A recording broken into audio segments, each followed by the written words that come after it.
নমস্কার বন্ধুরা, পিঙ্কিজ home and tour ব্লগে সবাইকে আমন্ত্রণ জানাচ্ছি। তো আজকের রেসিপি হচ্ছে কাতলা মাছের ঝোল পেঁয়াজ রসুন ছাড়া। তো তার জন্য আমি কাতলা মাছ নিয়ে নিয়েছি, তাতে ভালো করে নুন হলুদ মাখিয়ে নিচ্ছি।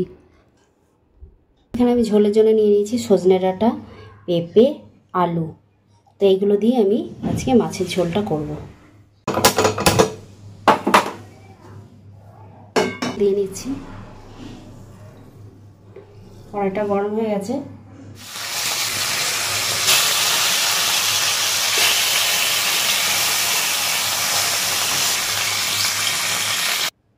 এখানে আমার টমেটো কুচি করে কাটা হয়ে গেছে।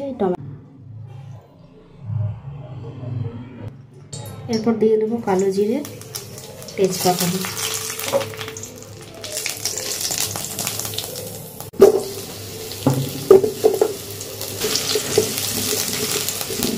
আলু আর পেঁপেটা ভেজে নেব প্রথমে।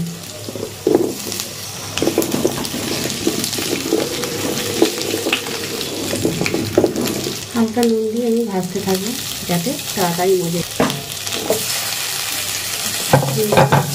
করতে থাকবো। এবার দিয়ে দেবো হলুদ। যেহেতু ঝোল করছি এই জন্য আরেকটু নুন দেবো। দেবো 1 চামচ চিনি। সব কিছু দিয়ে আগে ভালো করে একটু কষিয়ে নেব।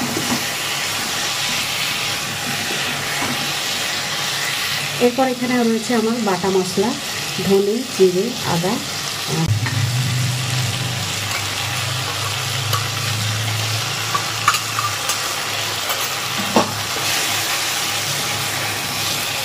সব কিছু দিয়ে যাবে, বুঝে নিতে হবে যে কতটা কষানো দরকার।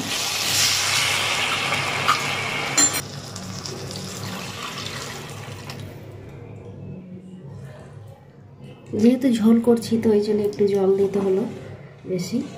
ঝোলটা ফুটে উঠেছে, এবার সজনে ডাঁটাগুলো দিয়ে দেবো।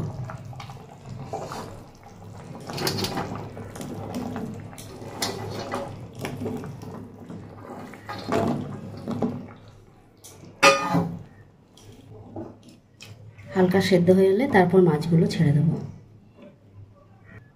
একবার চাপা দিয়ে দেবো।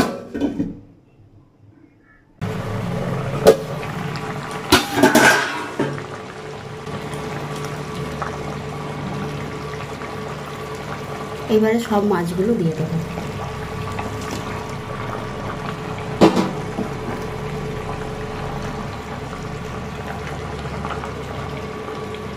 তো আমাদের ঝোলটা পুরোপুরি রেডি, এবার নামিয়ে ফেলবো।